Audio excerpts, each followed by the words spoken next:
Hi there everybody, Ollie here, aka Secret Nimbus here, another episode of Magic Duels. So 40 days episode, we're back with the mono red aggro deck.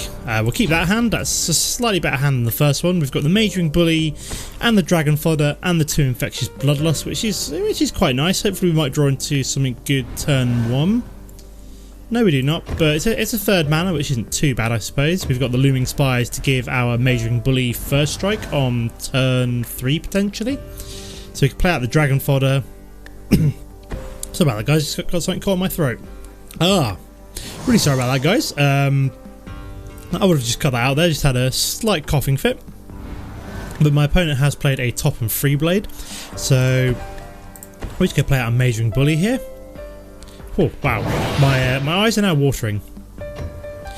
I'd almost be tempted to block this one with the Majoring Bully, but it does have, mostly because it's got the Vigilance. Depends what he plays on it, I suppose. So he's played a Knight of the White Orchid. Interesting card. Don't really see that one get played too much, I'm going to be honest. Is he? No, he's not going to risk it. Okay, so we should play out the Looming Spires here, which gives us first strike. Now, do we go for the Titan Strength? I think we might. So we'll swing with him, because he obviously has to swing.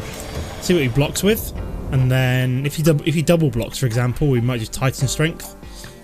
So he did not, so we won't do anything there. Just hit for 3.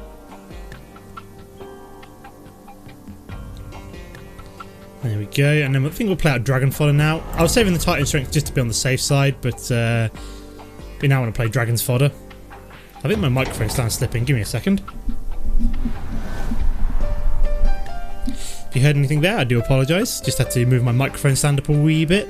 Like it was slipping down, so I just wanted to move it upwards. So playing like mono white weenies, maybe. Don't really see that too often. Like looks like it's like mono white versus mono red. So which one's he pumping up? I'm assuming the Top and Free Blade, yes. Would have been nice if we had a Fiery Impulse to disrupt that, but hey ho. And he's also got a Perilous Mirror. Okay. So is he going to swing with any of these? So he's going to swing with both of these, okay. So just skip blocking.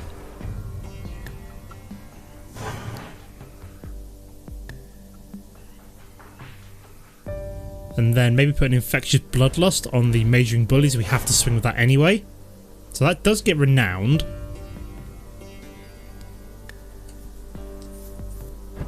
She's kind of frustrating, but I think we can deal with it. Another mana. It's not particularly useful. So I think we're just going to Infectious Bloodlust you, which pumps you up to a... can't remember here. 5-4 this turn. Okay, that's not too bad. We do have the Titan Strength to potentially push through the rest of the damage to kill the Top and Free Blade. So yeah, that's going to have to swing. Now, does he respond? So he does respond. He's got no way of dealing with this, so he will be Titan Strengthening. He's going to double block. Okay. Can we survive this? Not really. Oh, good, he doesn't double block. And he doesn't even single block. Interesting. So I think we might Titan Strength anyway here. No, he's just going to single block with you. That's a shame. No, he's going to double block. So we should just kill the Top and Free Blade. Kill the Perilous Mirror second. Then we'll Titan Strength. Make sure we actually kill this one. We will kill the Perilous Mirror as well, I think. We will top you because that will allow us to kill the 2-1.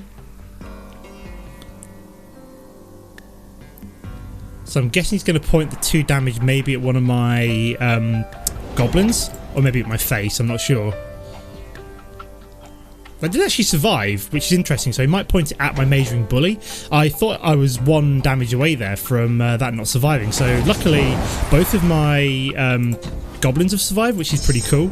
So we've got a 2 damage a 2 damage spell to come, which will take out the Knight of the White Orchid, plus then a double Infectious Bloodlust for each of my goblins, which should be quite nice. So he's played out, oh my god, Patron of the Valiant. That is not cool. So what does he get from that? So whenever when Patron Valiant enters the battlefield, put a 1/1 counter on each creature control with a +1/+1 counter on it. That is going to be tough to deal with. We'll just skip attack here. So if that's the case, I'm almost tempted to double load up one of these goblins with a double infectious bloodlust, just to make him kind of like doubly strong. So just so he can actually go toe to toe with the Patron of the Valiant. What happened to my? Okay, that's weird. Wasn't expecting that. So basically, I don't know what's happened, but where did my... Did I do something wrong? I'm just trying to think here. So I Titan Strength, and that should have drawn me the Fiery Impulse. Did I bottom that by accident? That might have been a bit silly of me. So I think we're just going to double Infectious Bloodlust this turn, both of the goblins. Then maybe use one of them to kill the Patron of the Valiant if he decides to block, using the Titan Strength. Did I'm really confused now. I'm sure I topped the Fiery Impulse. So he has let that go through. So we push through 6 damage here. Could have pushed through more with the Titan Strength, but I thought I'd save that. So he will be pushing through 6 damage of his own this turn. So we'll go down to 7. We can next turn push through 9, which will take him down to 5.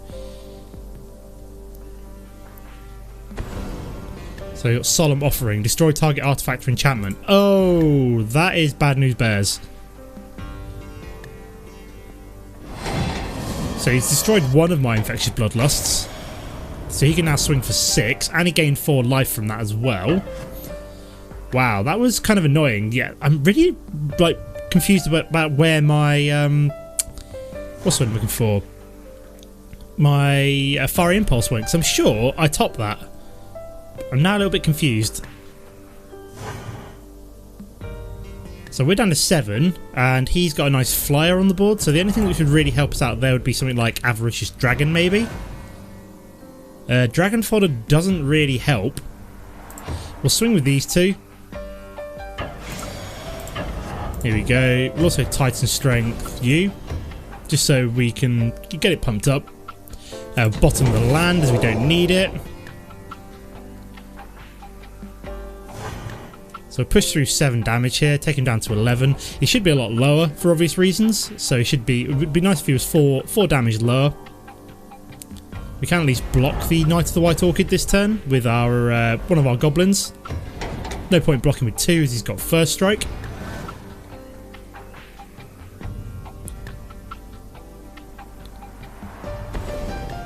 Okay, so he's got suppression bonds, which I'm guessing is going to go on my goblin with the Infectious Bloodlust on it.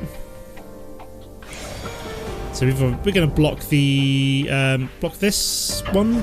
So he's just going to swing. Oh, okay. So he's just going to swing with the Patron of the Valiant. So we're going to go down to 3. So unless we can come up with something like an Avaricious Dragon, that one's going to kill us next turn.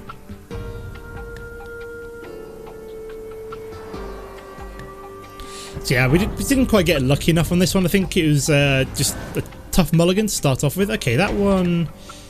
Oh, so can't attack or block. Okay, that's fine. So... what do we do here then? So we're basically dead. We can't do anything. That doesn't help, so that's actually just to concede. So I will see you in a sec for game number 2. Okay guys, here we have a game number 2. So we're playing the rank 8 Scavenger for this game. That's not a bad hand. I think we'll keep it. Would be nice if we had a 1-drop, but it's not the end of the world.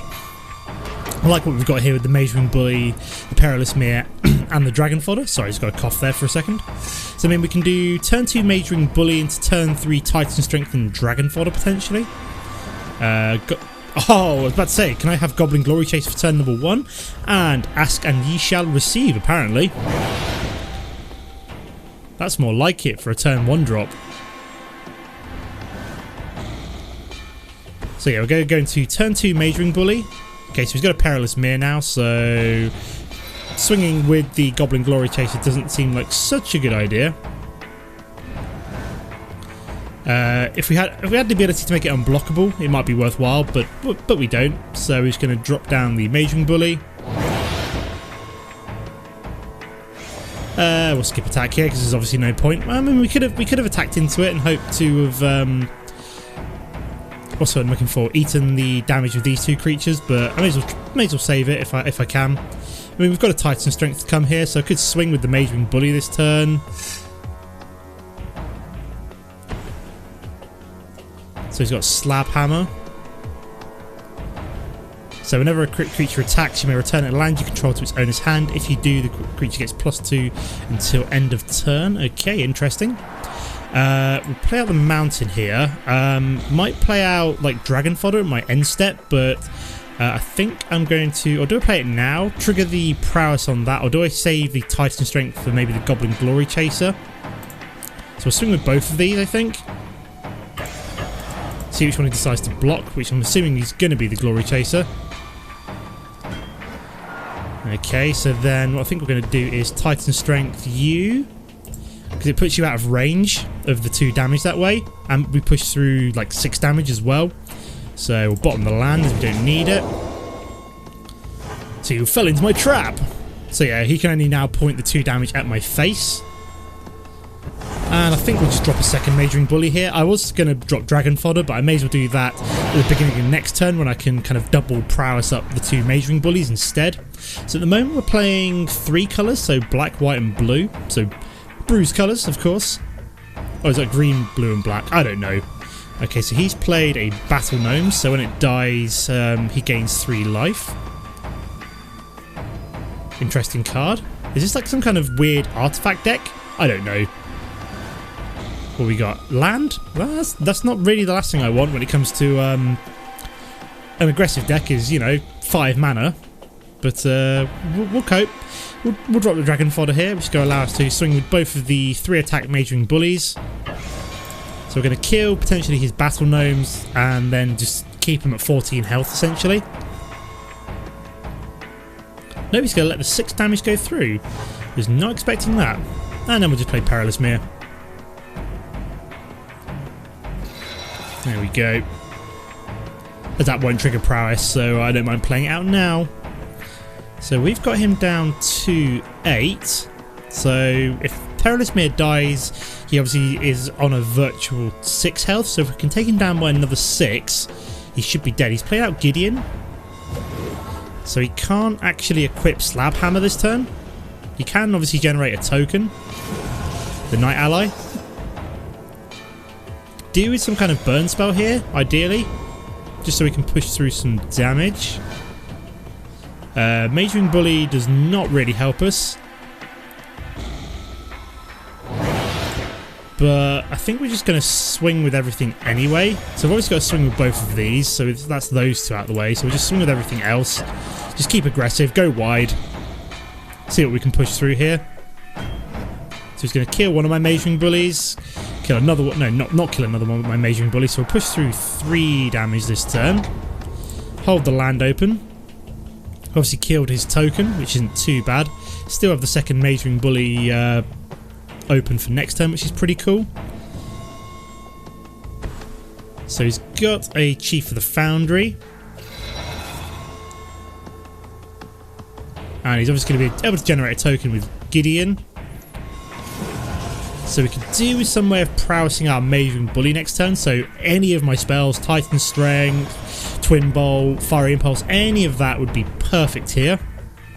As it would pretty much win us the match. And what do we get? We get a land, don't we? So we're just going to swing with everything again. Hope for the best. Just going to keep going for the face here. Just going to ignore Gideon. Got to try and push through as much damage as possible. So this turn he's going to kill the Perilous Mere, and he's going to kill both of my Mage Wing Bullies. So we got him down to 3, which that takes him down to 1. Play a mountain, why not?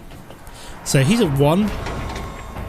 So he's sacrificed the Battle Gnomes and goes back up to 4. So what are we looking for? We are looking for Exquisite Firecraft would be nice off the top, just to finish it off. Yeah, we got him to within 1 damage. I don't know if I could have done anything different there to force that through or not. So these 2 are pretty useless in taking down that damage. Okay, he played a Flesh Bag, which is interesting. So I'm guessing he might destroy the Knight ally. Nope, destroyed the Flesh Bag. Okay, interesting. Yeah, it doesn't help the last 2 turns all we've topped is mountains. Any creatures or anything else would have been more useful. Fiery Impulse does not help. We can kill the Chief of the Foundry, however, so I'm probably just going to do that now. And then hope that we get an Exquisite Firecraft in the next 2 turns. Yeah, there's no point swinging with the Goblin, it just gets eaten by the token. Yeah, the only thing I can really hope for now is something like an Avaricious Dragon or an Exquisite Firecraft, something like that. So we've got a few options. A Coom Firebird would work as well. So we've got about 5 or 6 cards which could win it for us. So we've got 2 Exquisite Firecrafts, Coom Firebird, Avaricious Dragon, and anything else that could win it for us? Chandra would win it for us as well. If we found Chandra. Nope, we're just going to find mountains. Of course we are. At least he's not, you know, swinging at the moment. So we've got a few turns to actually find what we're looking for. If we just keep top decking mountains, you know, in a red deck wins, you know, we've found like 1, 2, 3, 4, 5, 6, 7. We found almost half our mana in a quarter of the deck. That's crazy.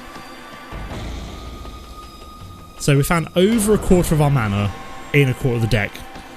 Yep, that is the that's just life. I'm not going to complain about the shuffle mechanics. I moan about them far too much, and it's unfair sometimes. It's just bad luck. It's just bad luck. So he's swinging for 3 here with the Strider Harness. So we're going to skip blocking. We can take that damage for now. So there's a few cards that come in for us. There's about 5 or 6 cards. Can we find one? Perilous Mirror does not quite do it for us. It's a start though. That brings us to within, that actually boosts up the number of cards which wins it for us next turn, because basically then what we also need to find is we can find a Twin Bolt as well, which also works. So the odds are shortening every card we draw here. We've got plenty of health still to eat some damage for a few turns.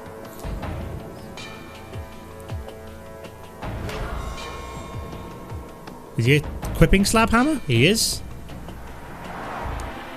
So, did he bounce the land back? I'm assuming he will. He's just giving the Slab Hammer and not actually... oh, right. It's when he swings. Okay, so he's gone like full aggro here. So we've got to block at least 2 of these. Probably going to be Gideon and probably going to be one of these Knight allies because they're going to go up to 4/4 creatures. So we're going to take 7 damage this turn. And then, like I said, the time's now run out basically. So we're going to block you and block you. So we've got quite a few cards which could win it for us here. If we just find them. Can we top deck at least one of them? Come on. If I top deck a mana, I swear to God. That is not one of them. That means we're dead. That would have been useful. It's just one of those days, guys. One of those days.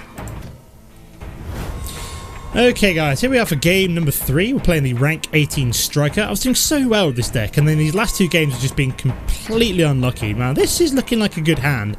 We've got Foundry Street Denizen turn 1 into a potential Goblin Arsonist / Titan Strength turn 2.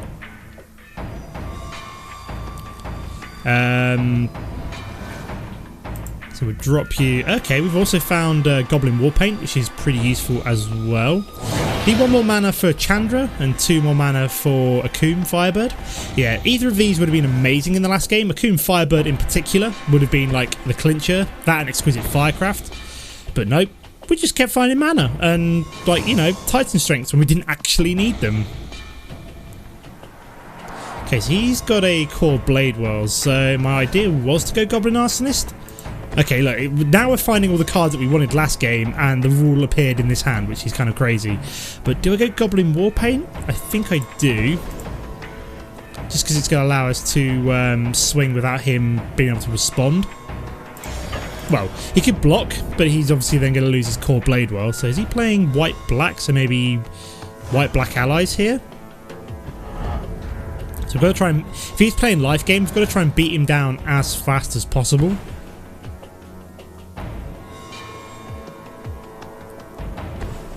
So he's played a Lantern Scout. Okay, so that's going to get lifelink this turn. So yeah, we need to work pretty fast here. So he's going to swing for 2. He's going to gain 2 life back.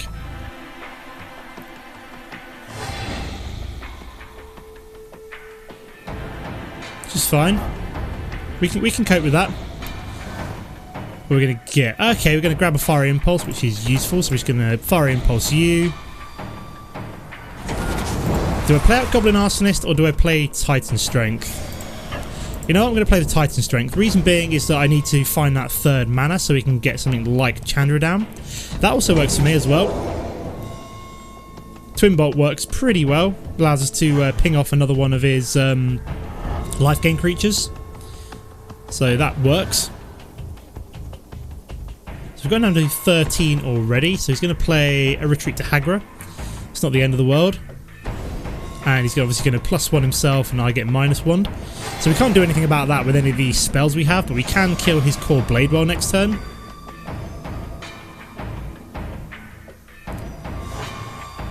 Although I'm tempted to play out Goblin Arsonist just so we can push through more damage. And maybe like ping that off next turn, save the Twin Bolt for... So yeah, save the Twin Bolt for actually killing a creature which will gain him life.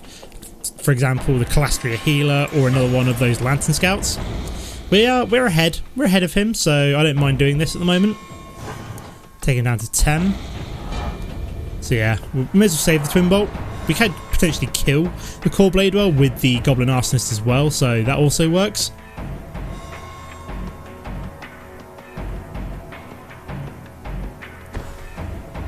Okay, so we found another core Bladewell. So they've both got First Strike, which is what we expect. He's going to swing. He is going to swing. There's no point blocking with the Goblin Arsonist this turn, as it will just die, and then we can only do that 1 damage. So we could Twin Bolt you this turn. So we can actually push through 4 damage here, taking down to 6. We found Mage Ring Bully. Now, do I play this out this turn? And then just swing with the... Yeah, I think I'm going to play this one out this turn. Reason being is that I can then take advantage of its prowess next turn. We can still swing with the Fountain Street Denizen. And we could have also swung with the Goblin... Oh, we got Reprisal. Great! That's no fun. Should have swung with the Goblin Arsonist as well then. So, it's 4... Yeah, if I hadn't played out the Mage Ring Bully there, that wouldn't have actually happened. So, well, that's annoying. We've got Serene Steward. Okay, so he's now gaining life with that. These both get First Strike. So, both going to swing at my face, I'm assuming. Yes, they are. We'll just skip blocking. We go down to 9. Would be nice if I got a land here, just so we can get close to maybe getting Chandra out. Okay, we've got another Mage Ring Bully. Now, as much as I want to play this, I kind of want to get rid of the Serene Steward. So that's what I'm going to do.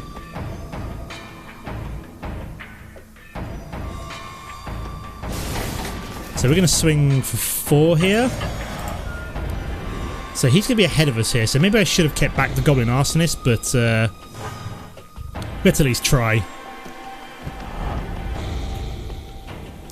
I mean, last game we got mana flooded. This game we've got mana screwed on 2 mana, so it's kind of like stumped us from being able to play any of our more powerful cards. Oh great, we've got Drana's Emissary. That's not fun. Not fun at all.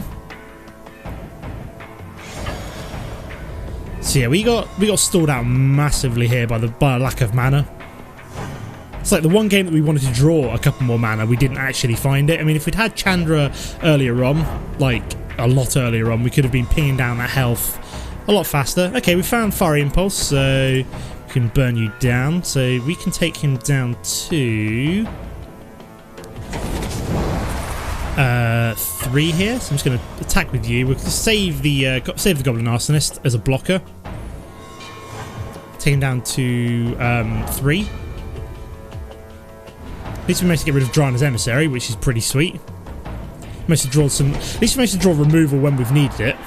Oh, he's going to go back up to 4 now, isn't he? We go down to 4, and he's played Core Entanglers. Oh, come on! You've got to be joking. Ugh. Well, this has just been an unlucky bunch of games today. Happens sometimes, just a string of bad luck, unfortunately.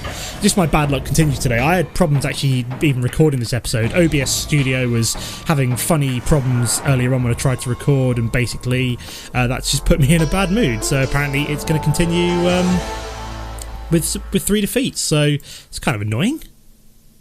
But yeah, bad way to end off the red deck wins, but hey ho. I think for next time what I might do is do a green, white, black life gain deck. I've been looking forward to trying that out for a little while, and hopefully if I can get back into the 20s, that kind of deck is going to be more viable. Hopefully I'm going to get out of the kind of the aggro sphere and go back into the more like slower deck sphere would be quite nice. So hopefully we can look at that on Friday, but I'm going to leave it here for now. As always guys, don't forget to comment and like if you've enjoyed the episode, and I'll see you next time. Goodbye.